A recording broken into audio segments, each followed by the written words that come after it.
So whether you're new to the space or you've been in it for decades, this is a place where we want you to come, to learn, to meet people, and really refresh and prepare for next year. And always we provide a ton of food, a ton of alcohol, a ton of good time. So we want to talk about the top 5 things you should know before you actually buy a route business. One of the biggest mistakes entrepreneurs make is that this is a business you're starting yourself, and you have this idea of, I built this business, I'm building this business, it's all on me. So if I just invest more of my time, more of my energy, that's all I have to do is I just, sacrifice myself forever. But this is not an industry that you have to do alone. All right. Hustle fam. We are back with another amazing episode. And today I have a very, very special guest. You guys may have seen this gentleman before, but he's back. He's a friend to the show, Mr. Josh Gregory. What's up, sir? What's going on? Hey, it's good to be back. I know you didn't get me out to Philly this time, but I'm glad we still got to connect. For sure. Well, listen, man, I'm excited about the expo in January 8th and 9th, Nashville, Tennessee, at the Music City Center, the annual Route Consultant Expo, man. Are you ready for it? What's going on? I'd love to say I'm ready. I'm excited for sure. I'm working towards getting ready, right? Yeah, for sure. But you have a lot going on professionally, so it's exciting times for you all the way around. Oh, it is. Yeah, I mean, this is the time of year, obviously, where in the route business, as we head towards the holidays, everything is crazy. So 100%. It's trying to keep up with the craziness of the day to day, but also keep our eyes up a little bit as much as we can on what's coming next year and being ready for all of that. But the expo, yeah, it's. For anybody who hasn't been, it is one of the most fun times of the year for contractors, where it is an event where thousands of people across the country come together and learn, but also have a good time. And I'm looking forward to seeing you there too this year. I love it. Well, thanks for inviting me. Yeah. Listen, man, there's been a lot of excitement, especially in the truck and hustle community around this space. We've done multiple episodes about, routes, bread routes, FedEx, so forth and so on, going back years. And, you guys invited us to the show this year, I'm extremely grateful for. But, kind of leading up to the show, man, I wanted to kind of, give the audience a bit of a teaser as to what they can expect. So I think it will be really interesting if we kind of break down some of the top 5 things you should think about before you actually buy a route. How's that sound, Josh? Yeah, no, that sounds like a good plan. I think it's one of the, as you're heading towards the expo, that's like a really good way to start to frame the thought process and the strategy around what your next decision is going to be if you're an investor looking to get into the space. I think makes perfect sense. All right. So before we get started, who is this expo for? Oh, yeah, that's a good question, but it's for a lot of people, on two sides of the coin. So if you're new to the space, if you've never bought a logistics business and you're really just trying to evaluate things, that's half the equation. We want this to be a place where you can have exposure to a bunch of different industries, a bunch of different silos to see what the space looks like, see FedEx, see Amazon, see EMS, waste, bread, really get into it, meet other contractors, meet other people who are in the same place as you who are looking to get into this for the first time. And so it's a place where you can come in and make connections, meet the vendors that are really going to make an impact on you once you get into one of these spaces, with the idea that you can really accelerate your journey, turn what might have taken 3 months, 6 months of investigation and research into something that you can learn in a weekend. And that's really half of the equation. We want new investors there to learn and figure out if it's the right place for them. But the other half, and maybe even more than half of the people who will be there, are current contractors. We want everyone who is in any of these spaces that we serve to be able to come and take some time in January, like we were just talking about. You come off of the holidays and it's crazy, trying to come in and take a little bit of a breather coming off of that part of the year to sit back, learn, talk to other contractors about what went well last year, what didn't, what they can do to prepare for 2026. And there's going to be a ton of content, speakers about the most important things happening in each of these industries, how to prepare for next year, the tools you can put into your toolkit to be successful.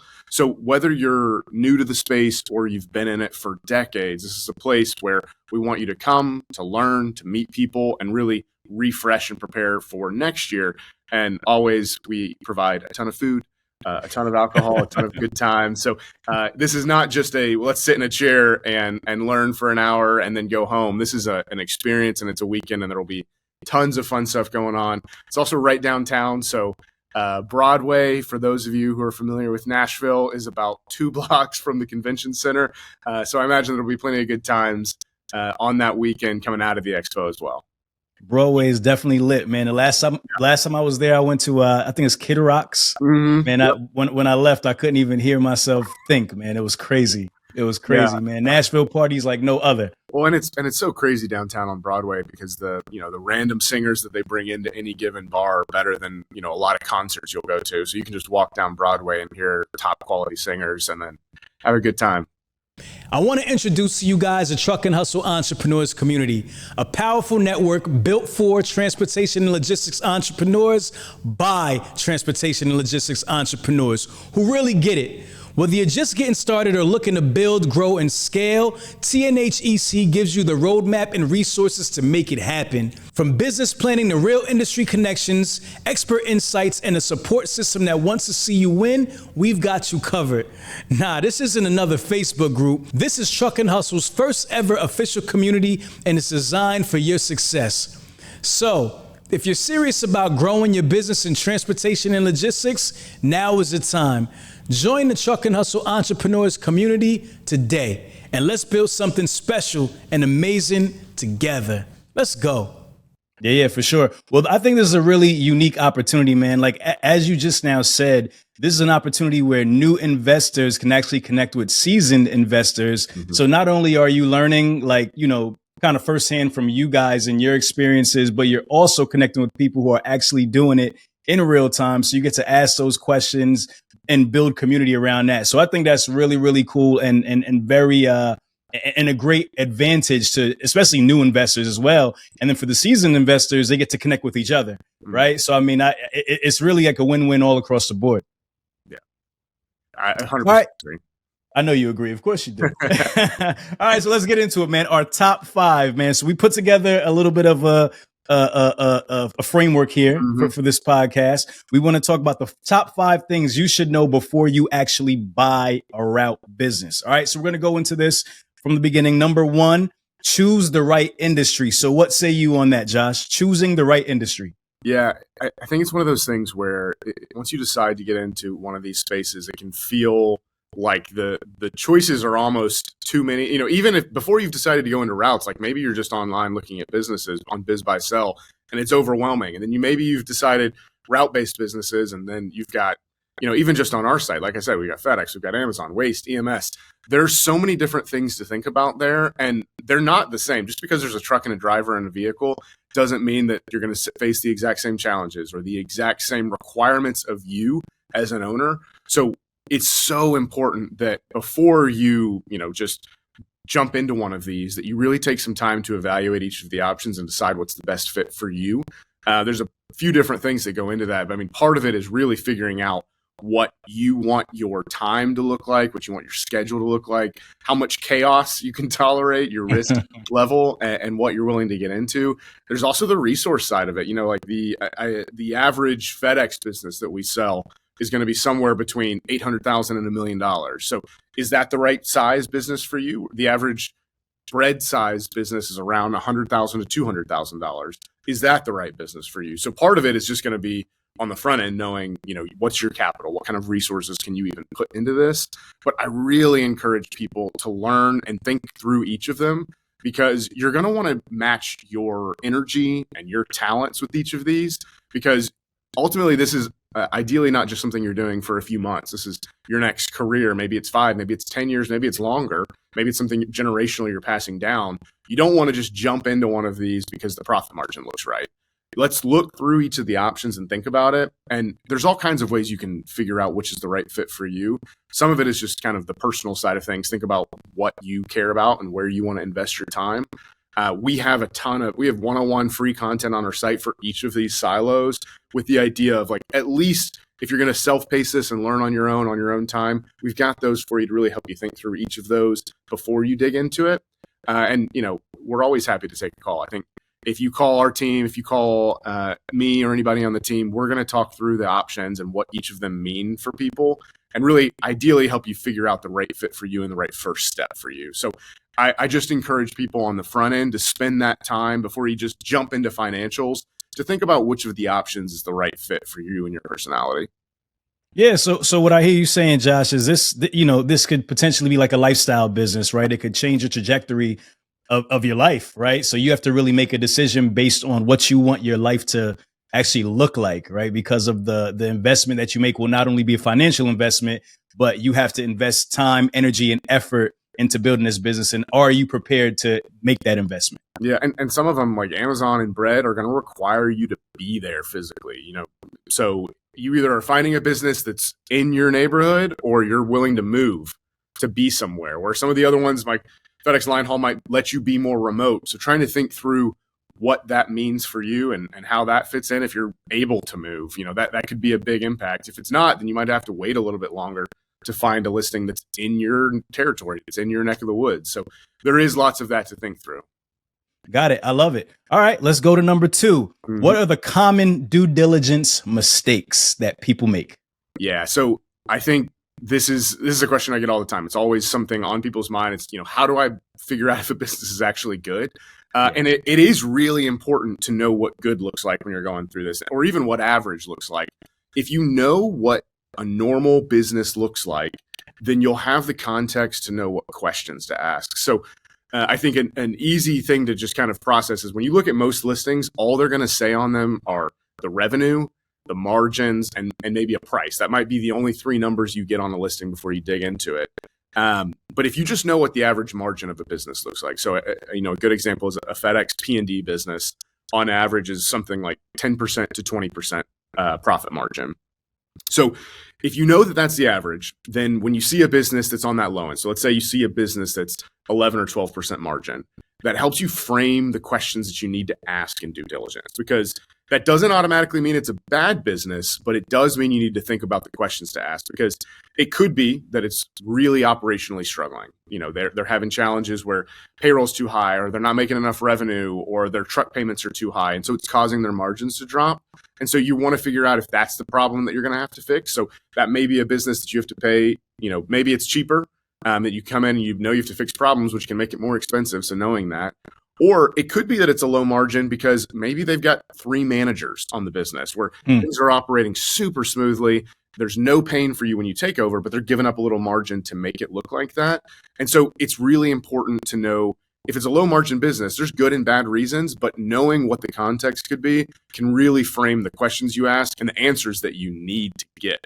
And on the other side, if you see something that's outside of that margin, so if I say 10 to 20% is the normal and you see a business advertised at 40% margin, they have to really prove to you that that's possible, because that means that it is different than every other business. It's unique, and they're saying it's twice as good than the average business. So while that's possible, I'm not believing a number like that on face value. So it starts to give you some of those kind of red flags that pop up, and maybe there's a good answer to, but you're really trying to dig in and figure out, what are the things that are real here? And so part of what your kind of process should be in due diligence is really figuring out, what does normal look like? What does an average business look like at a price, at a revenue, at a margin perspective, so that you can ask the right questions so that you're not wasting time on a business that may not even be possible to hit the numbers that they're showing. And this is something you guys help with, correct? It is, yeah. And it's one of the things that we spend a lot of time on. Whether you're looking at our listings or you're looking externally, we try to be really transparent with what we see as normal across the board. And our listings actually, so we don't just take the seller's numbers when they give them to us. We have a full analyst team that goes through and actually outputs what we think the business is truly worth based on our analysis, not just saying, hey, this P&L looks good.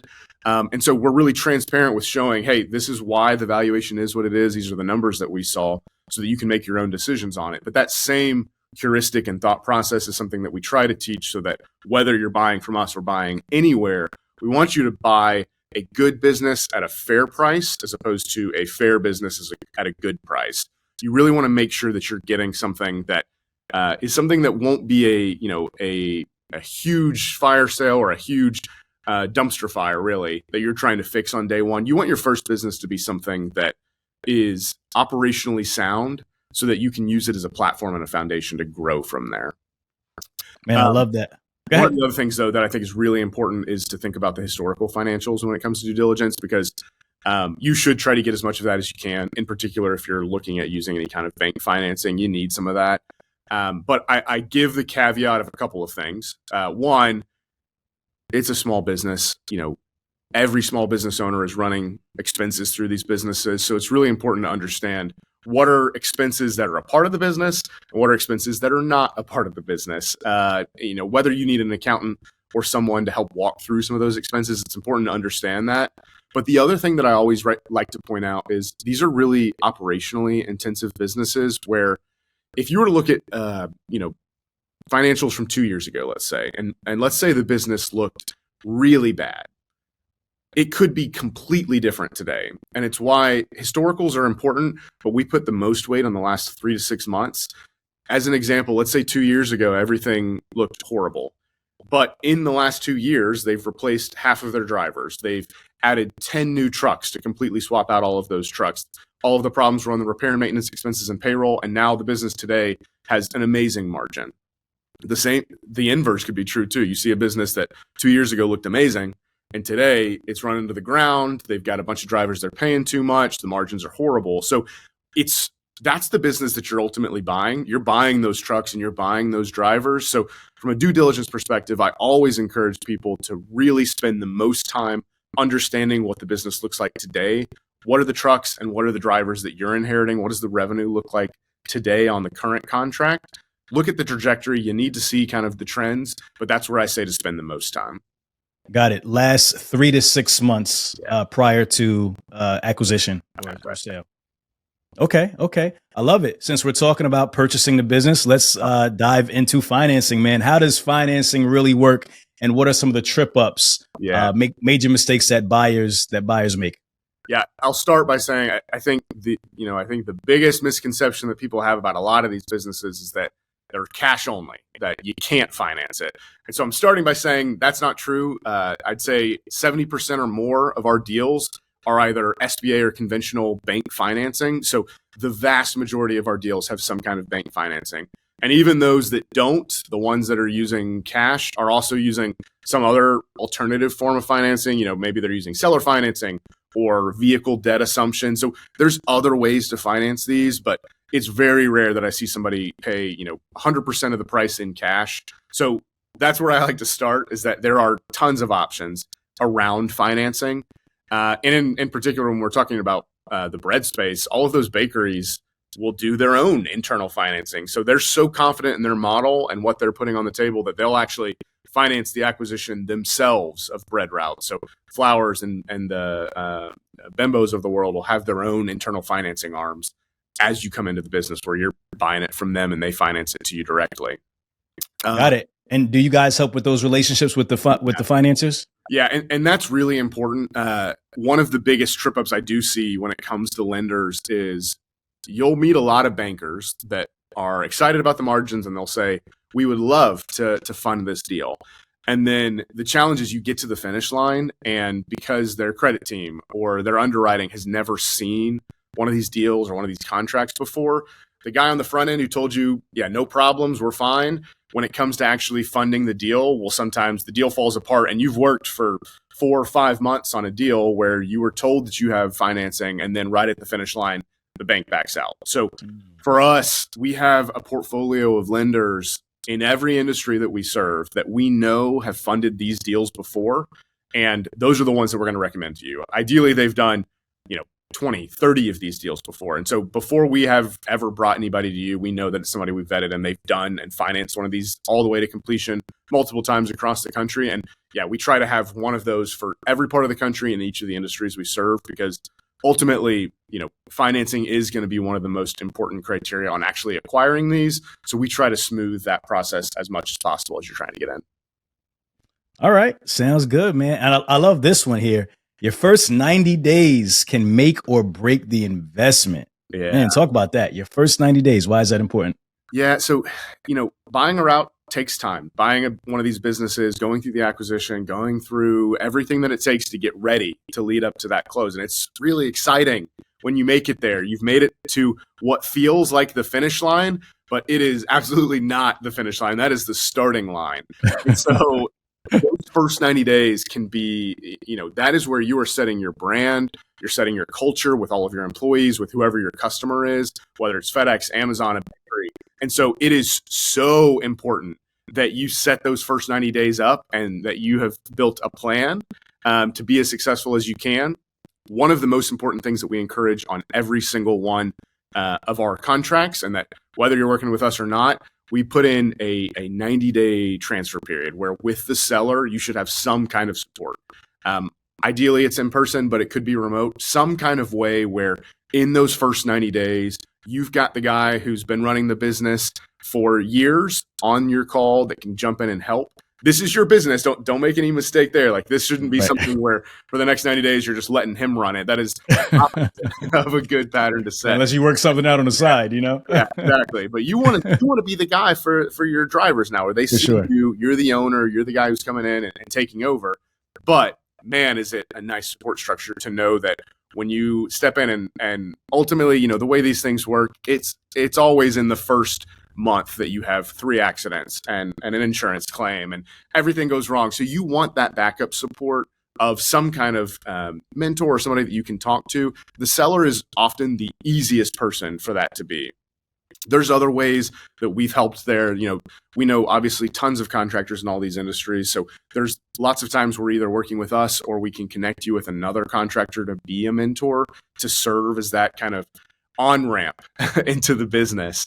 But at minimum, try to have that seller support you, because in most of these, FedEx in particular is one of the worst offenders for this, where when you start, there's no training period. They don't say, over the next 90 days, you can slowly ramp up and learn the business. Once you sign that and you take over, you are running.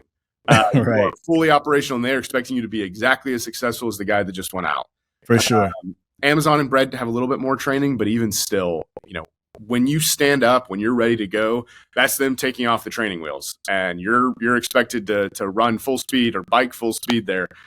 So you want to make sure that you've got a plan and that you've also got any kind of support network you can to help you through that plan. Because if those first 90 days are a struggle, it can slow down your growth for the next year, 2 years, where you're trying to dig out of a hole that you let yourself dig in those first 90 days.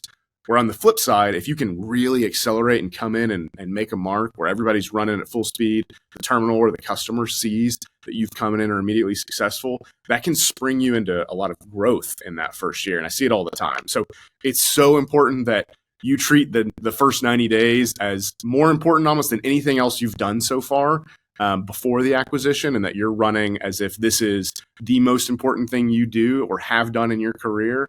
And ideally, you can be there physically too. Like if there's some location, if you can spend at least the first 90 days in a business, it'll do a lot for the future of that business.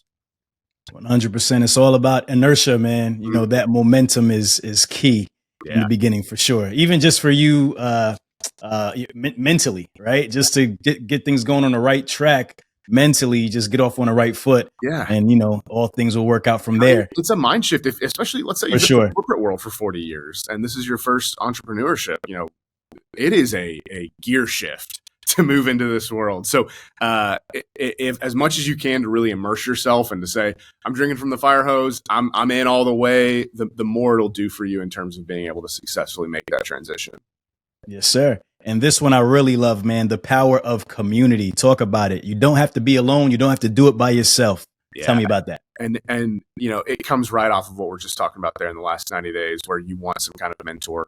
But I think one of the biggest mistakes entrepreneurs make is that this is a business you're starting yourself. And you have this idea of, I built this business. I'm building this business. It's all on me. So if I just invest more of my time, more of my energy, that's all I have to do is I just, sacrifice myself forever. But this is not an industry that you have to do alone. There is so much power that you unlock by working with other people who are going through the same things, who have tools, who've been there before, and so much that you can learn from others.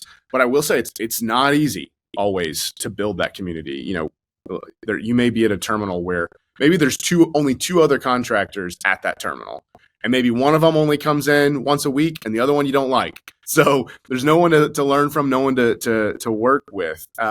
There's a lot of things that you can do online. There's a lot that you can learn in groups like Facebook has all kinds of groups. We try to build some of those as well. But as much as you can, you want to be in person to learn with as many people as you can. And it's really, back when I think about when we first started the expo, one of the biggest reasons that we created it is because the FedEx community, which is what we originally built it to serve, was so fragmented. Small terminals across the country, no real way for them to communicate and get to know each other, even though there's 6,000 of them. And we wanted to make a place where we could celebrate contractors, celebrate entrepreneurs.